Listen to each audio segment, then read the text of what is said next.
Volatility, a major headache for investors these days, with uncertainty driving market psychology toward anxiety and fear. But take a step back. Our next guest coaches professional traders, and he says investors should distance themselves from the ups and downs and knee-jerk reactions. In our CNBC Edge, I'm joined by Doug Hirschhorn. He's CEO of Edge Consulting. Also with us, Ron Insana, CNBC senior analyst and managing director of Insana Capital Partners. Gentlemen, good to have you on the program. Thanks, Maria. Doug, you've got all sorts of clients. Who's making money in this environment? We were just talking about that off space. So a lot of my clients are dealing with macro markets, are making a lot of money. Hedge funds, people are saying hedge funds are getting hurt, but I'm finding that it depends on their strategy, depends on whether they're getting hurt or not. They look at it as volatility, opportunity, and making that happen. Ron, do people understand the size and complexity of this market? No, of this problem in terms of the credit crisis? Yeah. I think there are a lot of, I think a lot of people understand it. It doesn't make it easy to make money in the environment. There are so many cross currents going on that even the bear market that I think we're in the stock market is only a symptom of a much bigger underlying problem that exists in the credit markets. And so people have been, their trades have gone bad. You might have been short financials in January.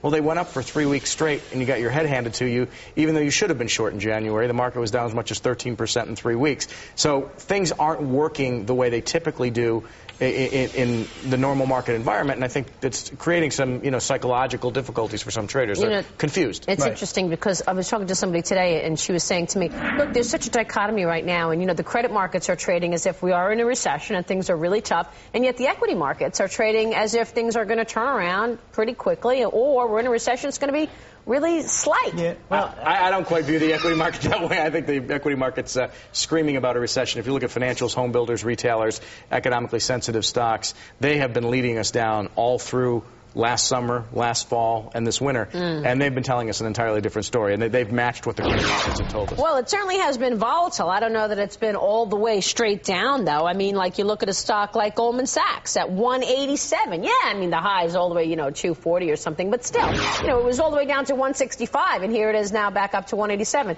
Tell me more about how you're giving your clients the edge in terms of dealing with that. The edge right now in these markets is really about separating the emotion from the market. So what I find is when they have a strategy and they have a fundamental long-term view, if they get caught up in the day-to-day volatility and the day-to-day P&L dollars that are swinging around, they lose their focus from their objectivity of what they were trying to create in the first place. So I help them step away and tell them to focus on the trade, not on the money.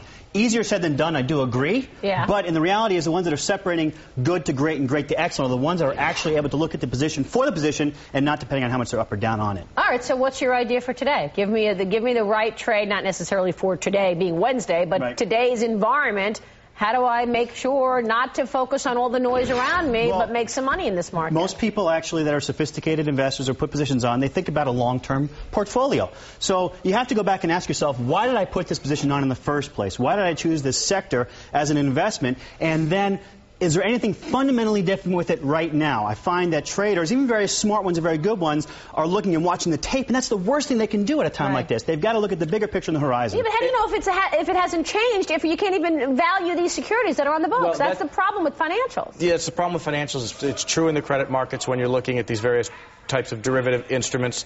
When you hear Larry Kudlow screaming in the background, something's going on in the markets. No, Maria, I think, separating, these ideas out and separating the emotion from the trade is important. But there are moments when there are fundamental changes in one's hypothesis. If you were a global growth player right now, you may have to step back and reassess whether or not that thesis is going to hold up through a downturn in the U.S. economy and a bear market in U.S. stocks.